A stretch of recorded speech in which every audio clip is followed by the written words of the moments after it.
All right, now on the relay, it's exactly the same if you have the other style of a float. Now there's a float we talked about in the other video that's a pump up float. You would use that to turn a pump on, whether it's a pump in the ground or a submersible pump in a water tank, or if you have a booster pump on top of the ground.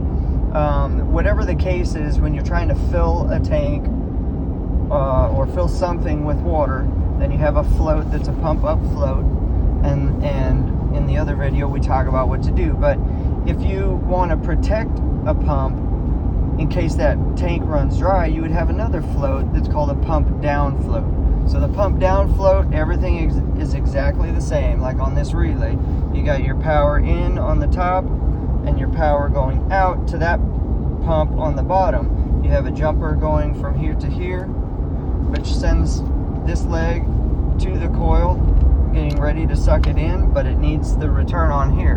So on a pump down float, you have that going from here to one line on the pump down float, and it returns over here.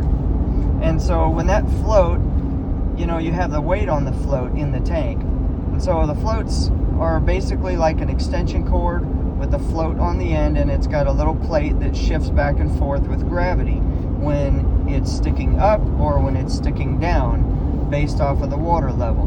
And how that thing knows to stick up or stick down is when you have a weight that's about 6 inches to a foot from that float, and that weight is designed to crimp onto that cable, and it's heavier than water, and it's heavy enough to hold the cord down and be a fulcrum point for the rest of that cable to the end of it where the float is. And so if like my elbow is, well, it's kind of, if my knuckle right here is the weight, and then my fingertip right here is the float, then that cable is down, and the float goes up and it goes down, it goes up and it goes down. That weight is always holding the line taut all the way from the top of the tank down to there. So on a pump down float anyway, when it's in the up position, because it's down in the water and you always want it facing up,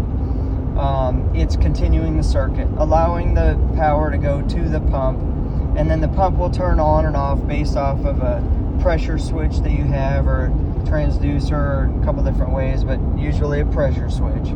So everything is normal. But when that tank runs low, so you'll set that weight to where that float will go down, and I usually set the weight only like 4 inches away from the float, because we don't need a long swing on that.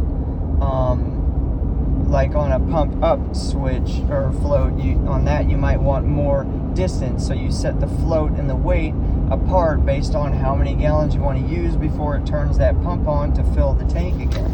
And so usually I have that one about a foot away from each other, and that gives you about a 400 gallon difference. But on the pump down, it's just a protection device, and so you would I have that only like 3 or 4 inches away, because I just want it to swing it's always up, and then when the tank, I want to know that thing is going to stop before that tank runs empty.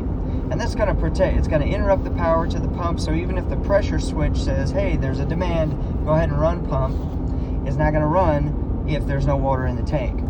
And that's a way that you could protect a booster pump. It's a better way to protect a booster pump, in so much as when the only other way that you can protect a booster pump or centrifugal pump, you wouldn't use a pump saver, because those are just for the submersible pumps. On the centrifugal pump, it's just they don't read it right. It's not the right way to do it. You would do it this way.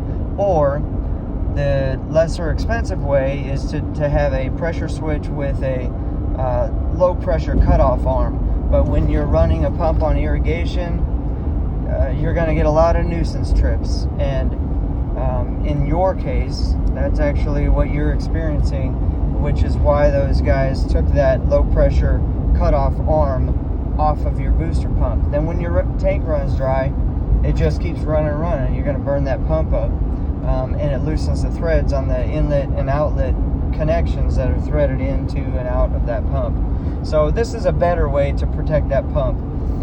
If your tank is far away, then you're going to have to do some trenching or have conduit on the ground or do some direct burial wire, UF wire, and you can accomplish that task that way. So I hope that it helps explain how those systems are supposed to work.